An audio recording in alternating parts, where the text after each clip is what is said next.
And we are live. What's up, everybody? That was a lot of energy. My hair's a mess. There's a lot of energy. My hair's a mess. But we're here. We did it. I finally made it back to the stream. It's been a very busy few days. A lot of stuff going on. None of which is conducive to streaming. But we're here. I missed you guys a lot. And unfortunately, just to rip the Band-Aid off, we don't have a lot of time. We have about an hour.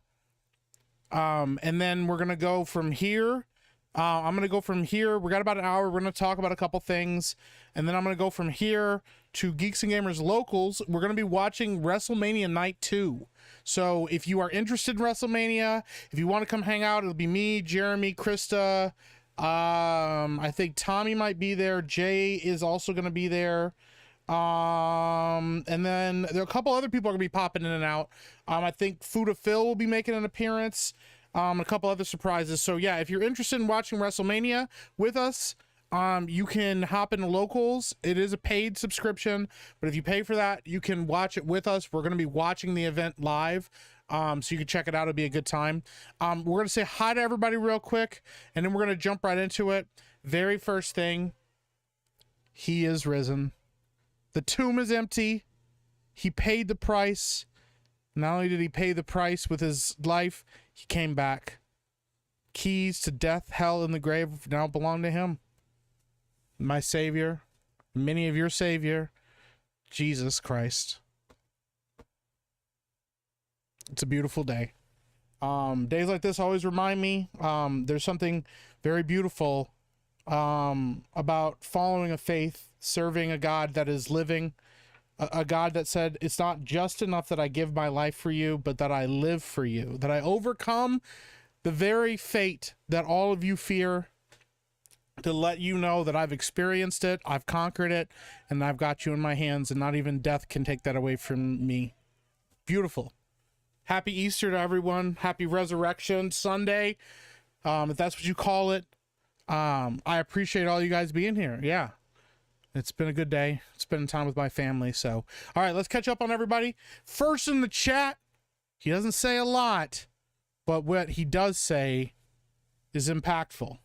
It's his actions too. Glenathan with the salute. First in chat, and you know what you get. Just let your soul glow. Just let it shine through. Just let your soul glow, baby.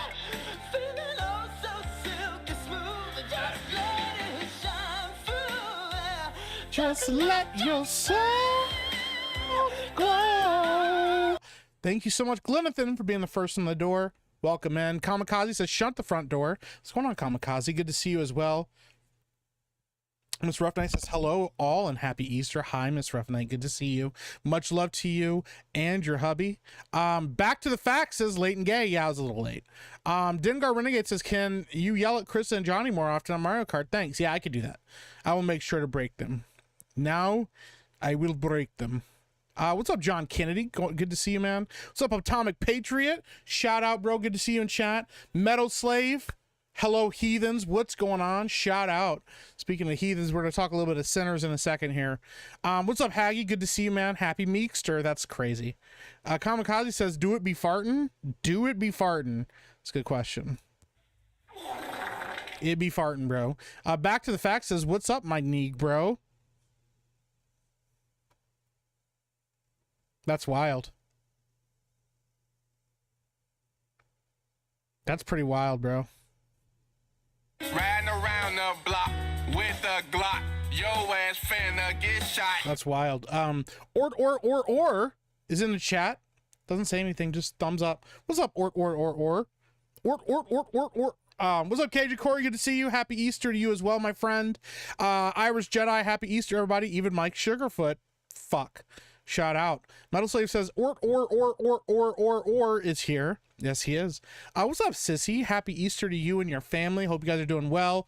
Turd April Fool Gerson says 15th. Glad you're here.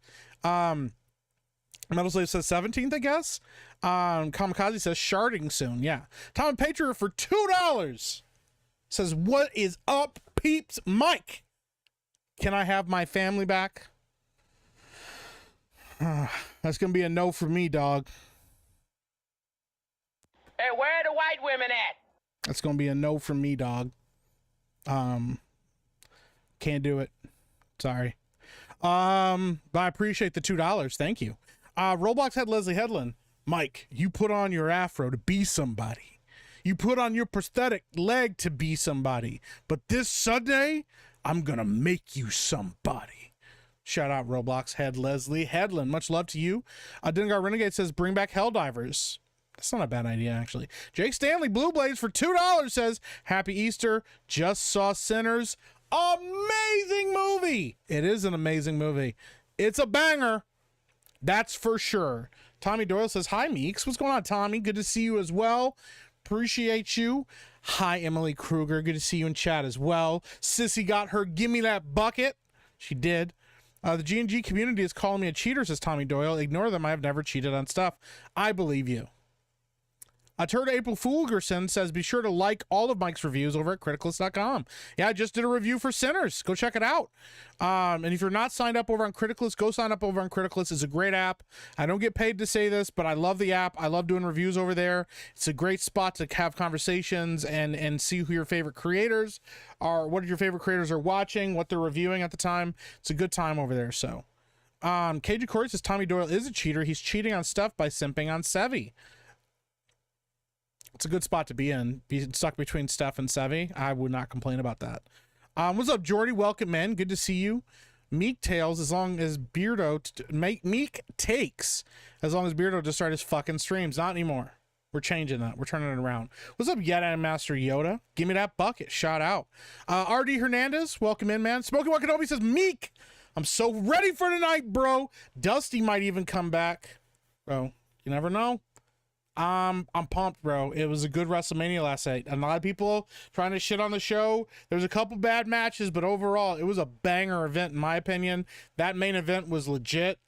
I thought that they absolutely killed it last night, man. Paul Heyman betrays CM Punk, betrays Roman Reigns, joins up with Seth Rollins, and we got evil Heyman back, bro. Straight up evil-faced Heyman, bro. I was so happy. Hi, Rose. Welcome in. Tom Pedro for $2. No, seriously, I haven't seen them in 7 months. Huh? Huh? I don't know what to say, man. I don't know how to... I wish I could help you, but... nothing I can do for you, man. There's nothing I can do for you, son. Thank you for the 2, Tom Patriot. Metal Slave says, Happy Meekster Sunday. That's crazy. We're not naming holidays after me. Guinea Pig with a Fanny Pack says, what would your WWE name be? That's a really good question. I don't know. Actually. That's a good question.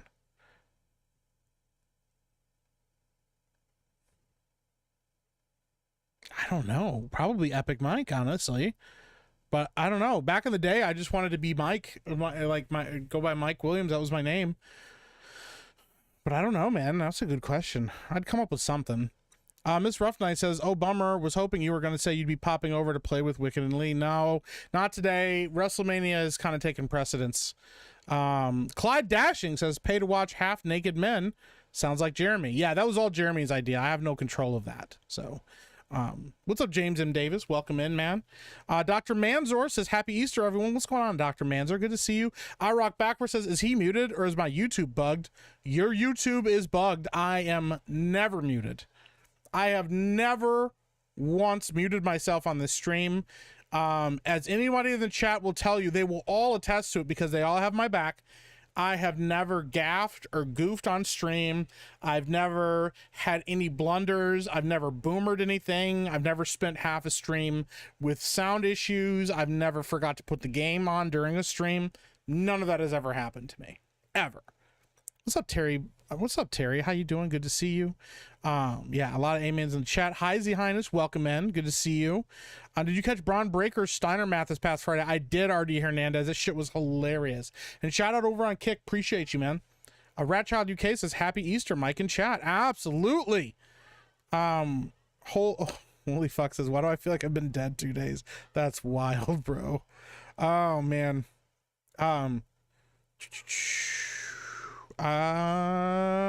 Joe Boo says, bless you, Mike. Thank you, Joe Boo. I appreciate that. Tom and Patron for 5. It says, on all serious, God bless you, Mike, and your family. God bless Mr. and Mrs. Rough Night and every other mod, and God bless every viewer. He is risen. Absolutely. Thank you so much, Tom and Patriot. For real, for real. I hope you guys are all having a good Easter, a good Resurrection Sunday. Just remember what the reason for the season is, man. Jordy says Jey Uso versus Gunther was embarrassing to watch. Yeah, it was a garbage match, bro. It was not good. Clownpilled 199 says, Meek, I don't want to alarm you, but there will be cake at the wedding. Cake sounds really good actually right now. JB Spooky Review says, happy Easter, brother. Thank you so much, man. Lord Bolton says, like Jesus, Mike's blood sugar levels have risen. That's wild. RSE Element says, I'm not watching because I'm watching golf then WrestleMania, but happy Easter, Mike. Hey, you're all good, man. I appreciate you. Like I said, if you guys want to watch it with somebody, if you don't already have like a group of people watching WrestleMania, or you don't want to watch it by yourself, head on over to Locals. It's not expensive to join in on Locals. It's like a monthly membership or whatever. That's how you can support Geeks and Gamers. Like I said, we're going to be watching that as a panel. It should be a really good time. A lot of commentary, a lot of talk. You guys get to hear me just talk almost exclusively wrestling, so it'll be a good time. Also, if you guys have not heard announcement-wise, be sure to be on Tuesday night's main event on Tuesday. Very, very important day. It is Beardo Appreciation Day. We're going to send in lots of super chats talking about our favorite things about Beardo, being kind to him, talking about what a great guy he is, what a swell, awesome dude he is. Beardo Appreciation Day this Tuesday. Unfortunately, Beardo will not be there. He is busy. But as I talked about, we're very organized at Geeks and Gamers. And we have a lot going on. And so there's no room to reschedule things. It's got to be when we schedule it, and if that doesn't work out, it's unfortunate. But Beardo will not be making it to that Tuesday night's main event stream. I will be reading super chats, and the thing is, unfortunately for him, everybody will be sending him appreciation messages and letters and stuff, and he won't see any of it. So. All right, well, I think we're almost caught up. What are we playing today, Contra Mortem? We're not going to play anything. We're just going to be talking a little bit. The first thing I want to talk about, hi, Marianne, welcome in. What's up, Alucard? What happened at Wednesday's Alien Isolation stream? Okay, so I'll catch up with you real quick. So I've talked about this before. We have nurses that come in on certain nights during the week. Well, pretty much every night during the week, Monday through Friday, we have a nurse that comes in the evening to watch my daughter so that me and my wife can sleep. Okay. We had a nurse have to cancel because they were sick, and that kind of threw off our sleep schedule, and I have been trying to play catch up ever since then with a ton of different things going on, and I have just not been able to find the time to stream. I've been really frustrated about it, on top of a couple other things that have been going on, and it's just been like a nightmare trying to get a stream going. I've tried multiple times to like set up stuff, and I just was too busy to have any actual chunk of time. This is the longest chunk of time I could find in the last like few days that I was able to schedule out a stream for. So I will get back to Alien Isolation and Resident Evil 5 hopefully next week. During the weeks are a little bit easier, and both nurses are better now, so we should be able to get that all figured out. But yeah, but a cascade of events happened, and my whole schedule got fucked over. So I apologize. I miss you guys when that doesn't happen. I love streaming with you guys. I love the Fright Mike streams. I hate it when I have to cancel. But I will be back to it. So Artie Hernandez says Io Sky wins or we riot. She's gonna win. There's no way, dude. There's no way she loses. Tommy did cheat. I witnessed it. I believe you as well, Atomic Patriot. I believe you both. It's Schrodinger's Tommy. James M. Davis says Epic Mike Tommy is a cheater. I believe you.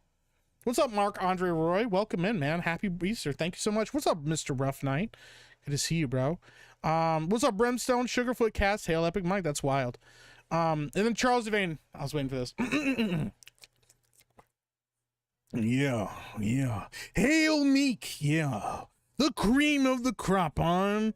Anyways, Jeremy is a massive homosexual. And Beardo, yeah, Beardo, the guy with the beard and the bald head, he is retarded.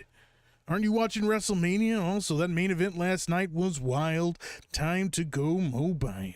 Yeah. Yeah, after we'll be stopping the stream at 7 to just jump straight in to WrestleMania. But I wanted to see you guys for a little bit.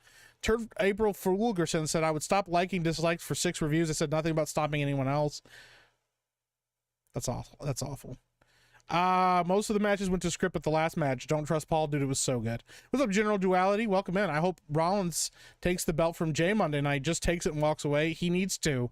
That belt is going to be shit, dude. Jay Uso showed up to a press conference, drunk as fuck, trying to answer questions. It was awful, dude. Zencat says, Happy Easter to you, Mike, and your family. And, of course, chat. Thank you, Zencat. All right, Griftinator, that's a wild name. Atomic Patriot for 2 says Mike is muted, right? Why do you guys hate me so much? Mazaroshi for 109 says, Gune! Is that what it is?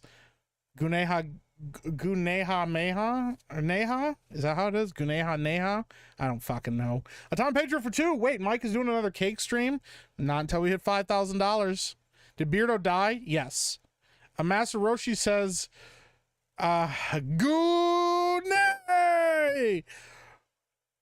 That's what I assume it is. Beardo's busy being gay. We understand. Yeah, Beardo is very secure in his homosexuality. I respect that. Yeah, man, he's locked in. What's up, Spherian? Masaroshi says, not for 199. Thank you, Masaroshi. I appreciate you. RC Element for 2 says you and Mrs. Epic, Mike. Blessings and prayers. Thank you so much, man. All right, I want to talk about this real quick. Charles, oos, you feel me, oos? Yeah, oos. I watched Sinners on Friday. We did a review over on Epicverse. If you want to go check that review out, but I'm going to talk about it. I want to get into a little story here connected to this that I thought was really fascinating. And you're going to watch something happen, and it's going to not surprise a lot of people, but it is very, very indicative of what's happening in Hollywood, and I kind of love it. So I watched Sinners, Ryan Coogler's latest film, with Michael B. Jordan. The rumor I heard actually is that, so Michael B. Jordan in it plays twins. The rumor I heard originally was that the cast was supposed to be Jonathan Majors and Michael B. Jordan, and then Jonathan Majors had to drop out of the project.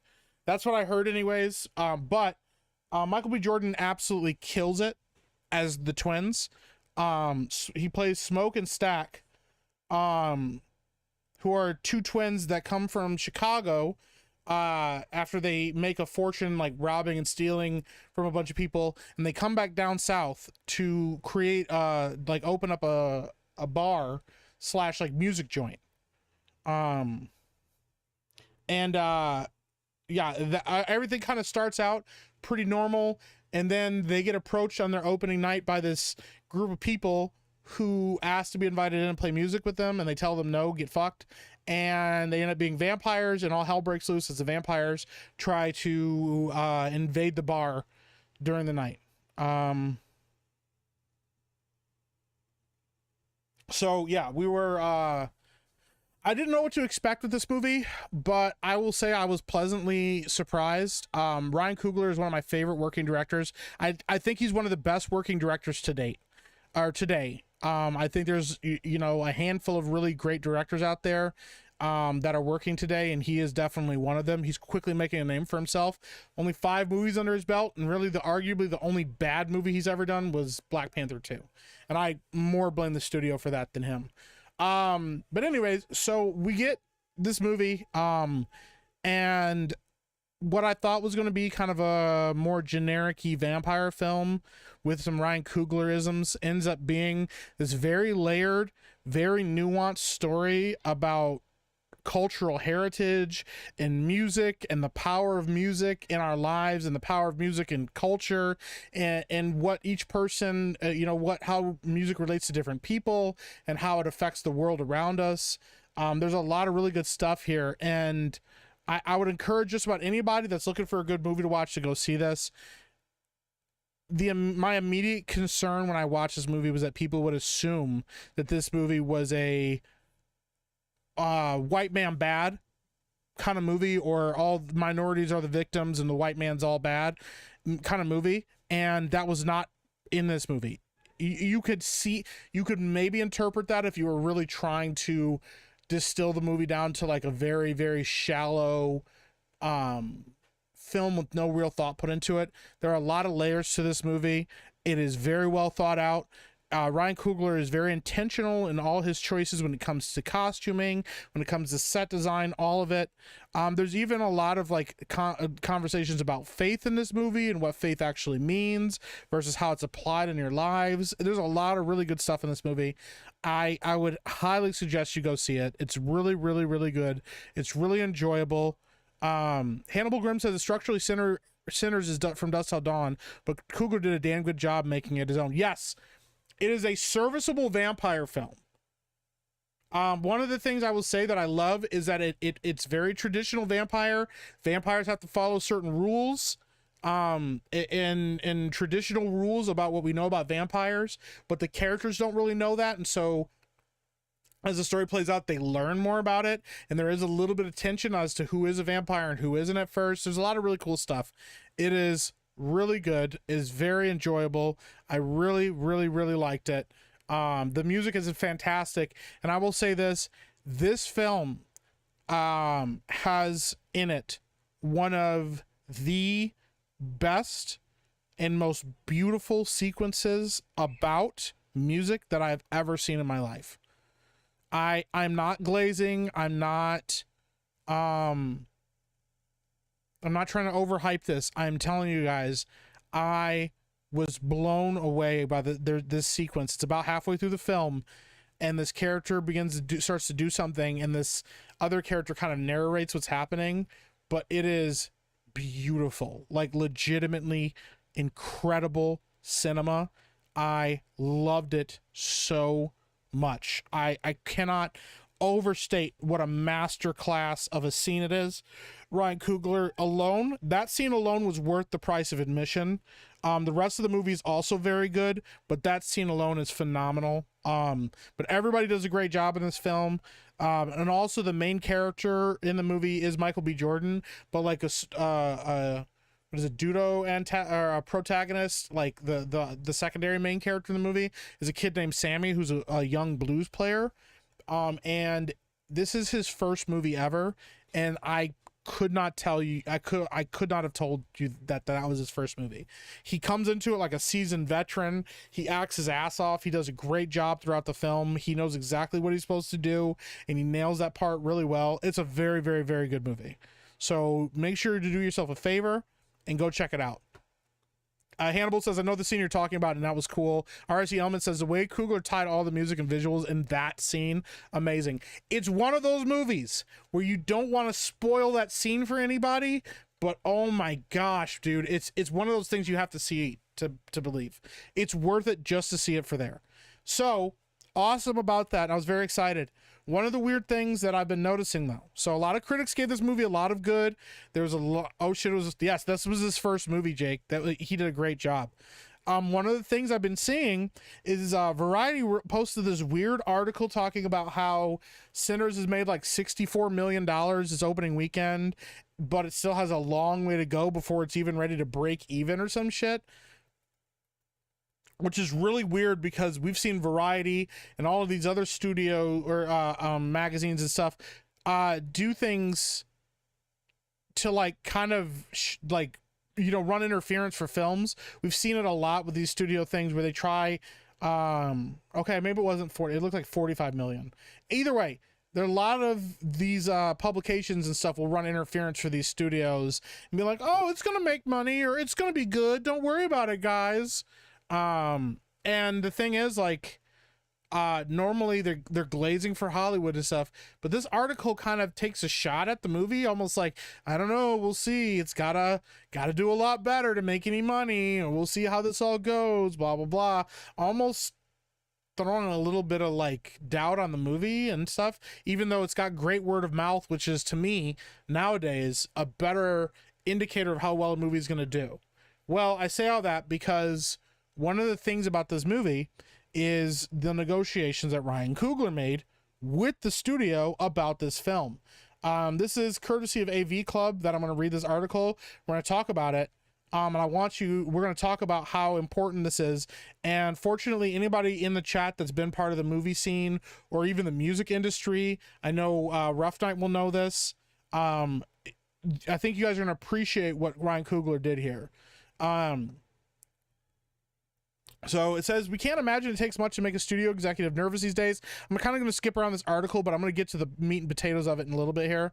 The box office is still sluggish in the wake of the COVID-19 lockdowns. It's been 5 fucking years. Stop blaming COVID for this. Not even superhero movies can act as a guaranteed slam dunks, and you know that smug bastard Seth Rogen is out there somewhere just waiting to turn your latest public fiasco into a TV show. No wonder the Hollywood elite are so skittish as something as interesting as Ryan Coogler's recent deal for his Southern vampires movie Sinners has some of them screening Hollywood Apocalypse. So basically, Ryan Coogler went to the studio, and this is right after he did Creed and 2 Black Panther films. And he went to the studio to hammer out a deal for the movie Sinners. Let me see here. So the two of the things he asked for, final cut of the movie. He wanted complete control of the final cut of the film. And he wanted the first dollar gross. That is, Coogler starts getting a portion of the film's profits from the moment it opens in theaters, rather than having to wait for the studio to make back its money. So he's basically like, I get a cut of that film money right away. That is not the scary part for them. This is the scary part. The real biggie, though, was one that more than one studio reportedly balked at. Coogler wanted ownership of the film to revert to him after 25 years. This is a really interesting thing here, because a lot of studios, a lot of films, a lot of contracts say things like, we own this for X amount of for all time or for the foreseeable future or whatever. Like some of these contracts, I know Dave Chappelle has talked about it. You know, that some of the contracts he signed for Chappelle Show basically said that he would, you know, in this universe and any other universe or something, that they would own the rights to Chappelle Show. So there was no situation where he would own the rights to his own show, you know. And we also know with things like the public domain, a lot of these films won't hit the public domain for hundreds of years, things like that. But this is really interesting because it puts into context Ryan Coogler owning the rights to his own film, you know, like within a relatively short amount of time. 25 years is not that long. It feels like it, but it's really not that long for him, especially if he continues to make movies over the years and continues to make this part of his contract negotiations. It means that eventually he's going to own all of the rights to his films. And we've been seeing this happen more and more in the music industry as well. You know, as much as people don't like Taylor Swift, this is something that she did. She wanted the rights to her own music. They said nope. They tried to sell it to somebody else. So she went back and re-recorded all of her old music and re-released it with re-recordings that she then owned the masters and rights to. So now all of her old music is basically worthless to the studio, because she can sell all her new stuff, you know. And you know, we've seen this. Michael Jackson was somebody that did this. Prince was somebody that went after music studios to get the rights to their own music, so they own the stuff that they're creating. They own the rights to their own artistry, and it makes sense that it would make studios balk at this because they want complete control of this, because we've seen it happen time and time again with IPs and franchises. They go, hey, we want to make another movie, or we want to do something different with this, and then, you know, they make crappy films to retain the rights to things. They do all this kind of shit to try to own the rights to these IPs and maintain the rights to these IPs. But here it is, it's like definitive timeline. After this amount of time, whatever you guys do with it is great up until that point, and then I get the rights back to it. I think that's kind of rad. Rough Night says opening gross is also important because they couldn't claim a net loss through sketchy bookkeeping to keep from paying him. Absolutely. And it also shows there's a growing IQ of younger people in these industries that have been taught by older heads, that have been taught by people that have been screwed by the systems to not trust them, to get that bag and get that money, and don't just take an initial payout. So, Metal Slave says that's how TLC was the best-selling female group, yet broke the studio. 100%. Metallica spent a ton to get their music back. Absolutely. It happens so much in the industry. You'll see these rock stars and stuff, and you go, how do you guys not have money? It's because the studio makes most of the money and gives them whatever they throw at them, you know, and they'll go, oh man, if you need more money, I guess you got to go on tour again, things like that. It's pretty wild, man. So it's pretty awesome. This is going to set him up really well in the future. So we're going to read this little last paragraph here, but I just thought this was a really cool article. But it's also going to be interesting to watch how the PR for this movie plays out, because studios obviously want this movie to make money, but they know that the more money it makes, the more Ryan Coogler makes, and the better it does, and the more important it becomes as a film culturally, the less influence they're going to have in the future with it. I kind of love that. So Steel Steak Slim says, never forget the fiasco with the writer for Forrest Gump, with the studio balking at paying him his share, claiming the top movie of the year, and made no profit. Yep. And Rough Night has talked about this before. A lot of times studios will say, yeah, we'll pay you a cut of the profit. Oh man, we didn't make really any money on this film because of all this other stuff. Or, oh, we really only made like maybe $1 million on this, you know, $1 billion film. So here's a cut of that $1 million, I guess. You know, sorry, man. But yeah, they bring up some really good points in this paragraph, so let's read this. This is unorthodox, to say the least. Hollywood studios derive a ton of their value from the vast libraries of films they own, so losing even one, and all its attendant potentials for licensing, sequels, redistribution, etc., is usually pretty unthinkable. It still only happens when a director takes huge risks like self-financing a movie, i.e. Mel Gibson owns The Passion of the Christ, for instance. Yeah, that was a huge one for him because studios didn't want to back The Passion of the Christ. And then he's like, all right, I'll self-finance it, and made over $1 billion. All of that profit went right to him. So while Richard Linklater has partial ownership of Boyhood, Quentin Tarantino, meanwhile, will get ownership of Once Upon a Time in Hollywood back in a couple of decades, essentially as a continuation of old deals he used to have with Miramax from the days when the whole studio was basically resting on his back. Coogler scoring a rights reversion on what's only his 5th film is an outlier, one that's as much a reflection of how much Warner Brothers has been floundering in recent years as Coogler's own rising star status. So I think that that's really awesome. I'm really excited for him, and it just shows it shows that I think this is going to keep happening. You know, we've talked about this before with like you know, Sydney Sweeney. She's a gorgeous actress, and part of her fame has been her looks and her body, and you know, her being like, I'm happily embracing my sexuality when it comes to an actress and being sexy in movies and things like that and doing those things. She's also a producer. She wants to get into producing, and that being a producer, having a knowledge of producing, having scored some wins by casting certain actors in certain roles and making certain production choices that have made her films really profitable, are setting her up for long-term success so that she doesn't have to keep using her looks to get ahead in the industry. Which, granted, if she wants to do that and continue to be gorgeous and do that in films, more power to her. But it also sets her up really well in the future as a producer to say, you know what, I don't always have to do acting. I could just do producing. I can find other people to work with. I can help work on these movies behind the scenes and make money that way as well. And it doesn't just have to be relying on whether or not a studio exec or a casting director or a director decides I'm pretty enough to be in the movie. It's really smart. So Rough Night says the rights reversion also encourages the studio to make spin-offs of the same IP immediately. Yeah, which will be really interesting to see if they do, because I actually saw in chat somewhere, somebody said they would love to see a spin-off about the Native Americans that you saw for a split second, without spoiling too much. Yeah, there's a couple of Native American characters in the movie, and yeah, they're very interesting, and they're only in it for like a little bit of time, and I'm like, damn, kind of want to know more about these guys. So that's actually a really good point. Jake Stanley for 2 says everyone should do themselves a favor. See Sinners. Yes, you should absolutely go see it. Charles says, are the vampires part of African mythology? Just nod your head if it's a yes. They address it. It's very, very, very good. Let me see here. And then Tom Pager for 2 says cancel Mike. Damn, just cancel me, right? Don't you? That's wild. I slept with a chick and she gave me the Kugler. That's gross, dude. That's fucking gross. Roadrunner only gave Slipknot 1% of their album sales when they were signed with them. That's crazy, dude. I'm 100% seeing this movie at least 2 more times. Yeah, I need to take Lady Epic to go see it. I think she's really going to enjoy it. So, only movie of his I've ever seen the Black Panther movies and didn't like either, but I'm good on him, dude.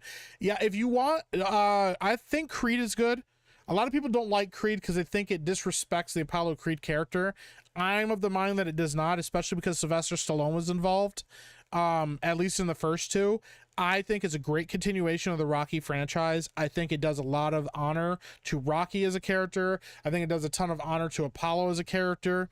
I think it does a great job of carrying on legacy and the themes of legacy and what it means to carry on a legacy, because we have somebody who's not really a Rocky character in that movie. He's and this is like not a spoiler, the movie's been out for a while, but in the movie Creed, the main character is Apollo Creed's like bastard son, basically. And his wife, his surviving widow, she adopts him when she finds out about him, and she takes care of him. He ends up becoming a boxer, and he ends up going to Rocky to train him.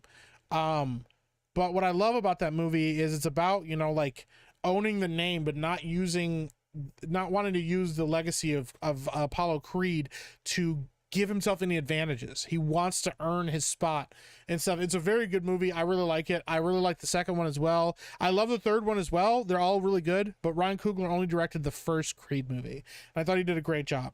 Like I said, the only miss that I've seen in my opinion, in Ryan Coogler's repertoire is Black Panther 2. And I very much blame the studios for a lot of that. So, the story of selling your soul for what you want, then selling your soul back when you get your desire. Yeah, dude. I realize Coogler is only 38. That's pretty impressive considering how long his name has been out there. Yeah, Coogler's no joke, man. And somebody, last time we talked about Ryan Coogler, we were talking about going to see Sinners, mentioned that he was in the same film class as Lindsay Ellis, which is kind of funny. So, hi, Rolling Chairs. Happy Easter. Yes, Haley Steinfeld was dope. She was amazing in the film. She did a great job. Everybody brought their A game in this film, man. Dude, the backstory of Riddick would be interesting too, dude. I'm okay with vampires being popular again. I am too. It also means that werewolves are right around the corner. So, Delroy did a great job, Hannibal. Dude, he was so good, man. Creed 3 disrespected Stallone. You think so? I know that, you know, because I think, what was it? One of the producers that was involved, Stallone was like, I don't fuck with that guy, and I refused to work with him, which is a huge bummer. But if I remember correctly, I thought Stallone gave Creed 3 his blessing. I could be wrong on that, but I thought he gave it his blessing and said, because he had issues with the producer.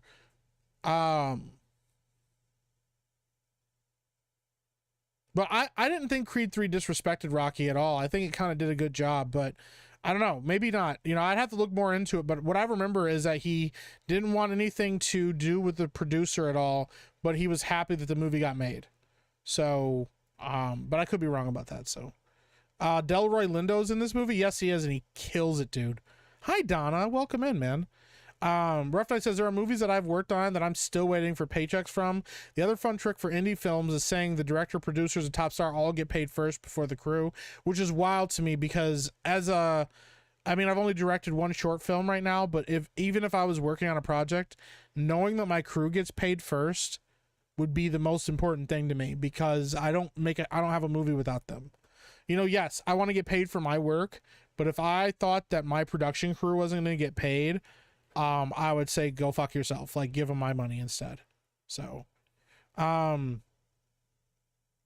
what's up? Knaut J Wendy. How do I pronounce your first name? Happy second Easter day, Epic Mike and dearest chat. Thank you so much. I'm gonna call you Wendy for now. Haley Steinfeld is so fucking hot. She's so gorgeous in that movie. There were 2 werewolf movies this year and they're both crap. Yes, I saw Werewolves and it was not good. And I didn't see the Wolfman because the style looked terrible. But hopefully we're getting a Robert Eggers werewolf movie and it's going to be good. So, Is this in the same universe as Twilight? No. These vampires are not Twilight vampires at all, dude. Mountain Mud says, howdy, Meek and chat. What's going on, man? I love that good vampire movies are in the mix again, dude. And they're good vampires, man.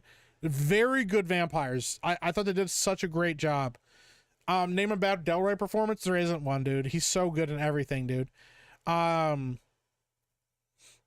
the official soundtrack as soon as it's available. Yeah, dude. Ludwig Göransson, him and Ryan Coogler and Michael B. Jordan all work together all the time.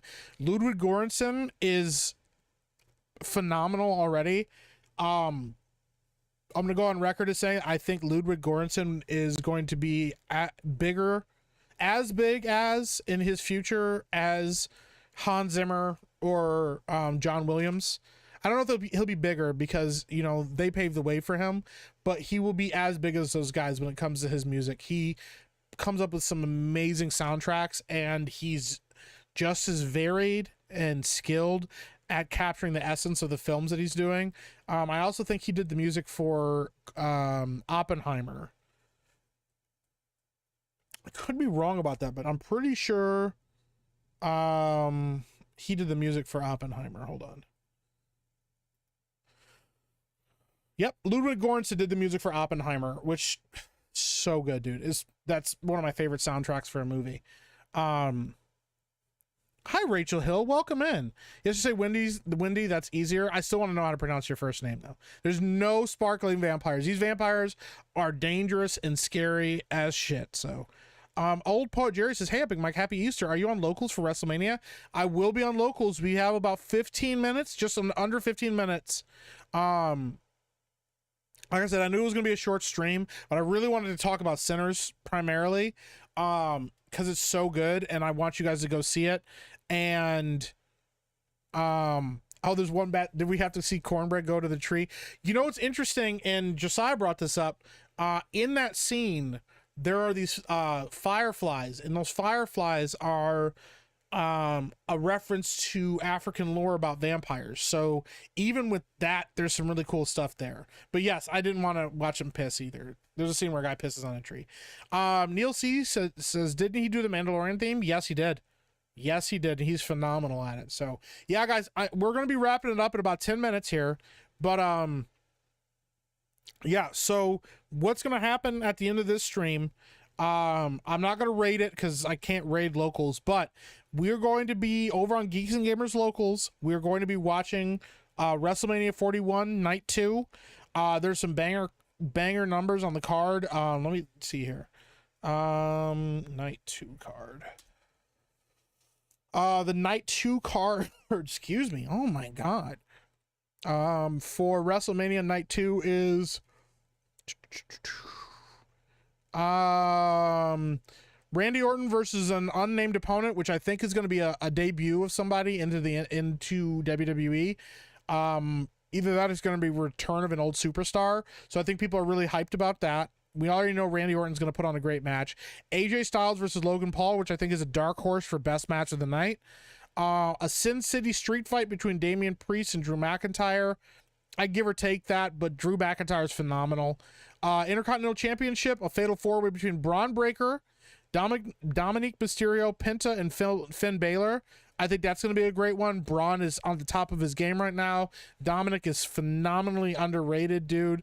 And then we already know that Penta and Finn Balor can really bang. So, Women's Tag Team Championship, Liv Morgan and Raquel Rodriguez versus Lyria Valkyria and to be determined. So that should be interesting. Women's Championship Triple Threat, Io Sky versus Rhea Ripley and Bianca Belair. I think that's going to be a banger. And then the top one of the night, the undisputed WWE Championship, Cody Rhodes versus John Cena. I think this is going to be a can't miss. Legitimately, I think this is going to be a cannot miss kind of night. All right, I'm checking my Streamlabs. Sorry, buddy.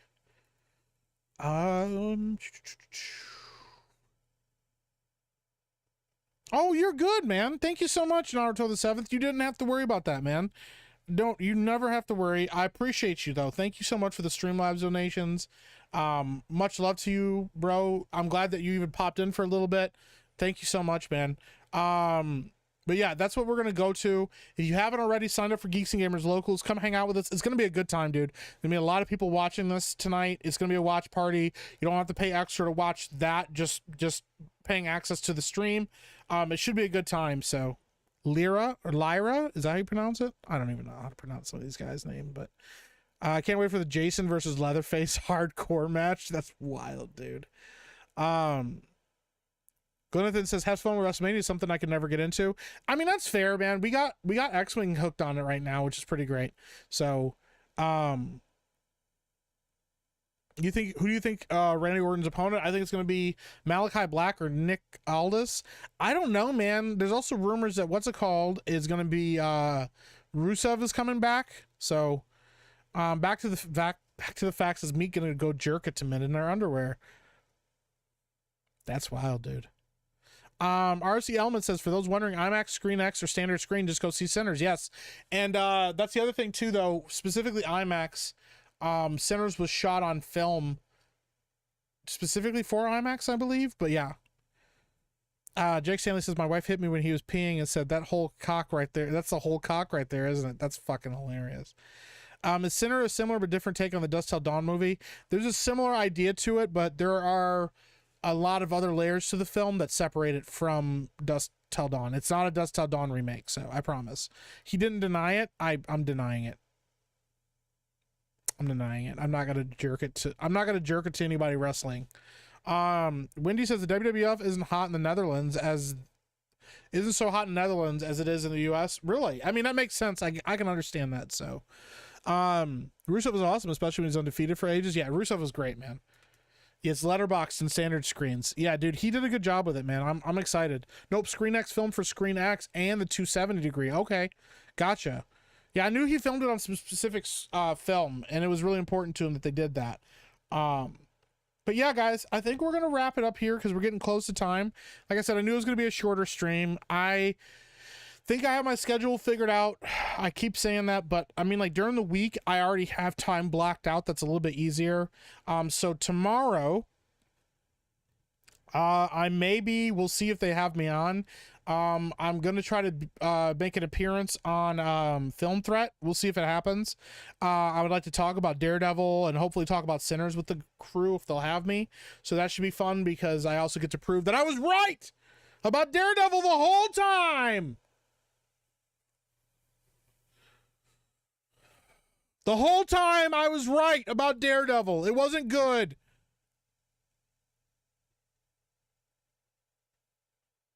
We'll get into that. And then the Monday Hangover, 6 p.m. Eastern time, we're going to be talking about The Thing. John Carpenter's The Thing. I'm very excited to talk about this movie. I consider it one of the greatest horror movies of all time. I don't like horror movies, but I can appreciate the hell out of this movie because it's so phenomenally done. So we're going to be talking about that. And then after the Monday Hangover, I will be doing a stream. It'll likely be Alien Isolation. We're going to talk about it. We're going to play more of it and be scared out of our minds. I have a couple of movie trailer or game trailers I really want to watch and talk about as well going forward. There's some really cool announcements at the Galaxy Gaming Showcase that I do want to see and talk about. So we may talk about those too, but we'll see. But guys, I appreciate you. I always appreciate you guys showing up. I know that like it was a last minute stream, kind of out of nowhere. I told you guys it's going to be a shorter stream, and we still have 117 people coming in and watching, and I am forever thankful for that. You guys never have to watch this stream, but I appreciate that you like hearing my opinions. I'm excited, man. So yeah, we're going to talk about that. We're going to talk about John Carpenter's thing, not my thing. Not my thing. But anyways, guys, yeah, I'm going to call it here. If you, like I said, if you haven't already and you want to watch wrestling, you're interested in WrestleMania, I strongly encourage you to go check out Geeks and Gamers Locals. Let them know that I sent you. It makes me look awesome to be like, hey, Epic Mike told me to come in here and hang out with you guys. WrestleMania Night 2 is going to be awesome. I think it's going to be a banger. It's going to be a lot of fun. We have some really cool guests that are going to be popping into the stream to hang out with us and watch. The conversation's always a good time. So it should be fun for everybody. But yeah, guys, I appreciate the hell out of you. We're going to call it here. I'm going to go head over there to Geeks and Gamers and get started on this. Stream tomorrow around like 9 p.m. Eastern time. We'll be doing Alien Isolation, Frank Mike stream. But you guys, I appreciate you guys. I hope you have a happy Easter. Remember the reason for the season. He is risen. The tomb is empty. And that is a cornerstone of our faith. That Christ is risen. And he advocates for us day and night. So there we go, guys. Just remember you're forgiven. Remember you are loved and appreciated. And just appreciate the rest of this holiday. I'll talk to you guys all really soon. Have a great rest of your night. See ya.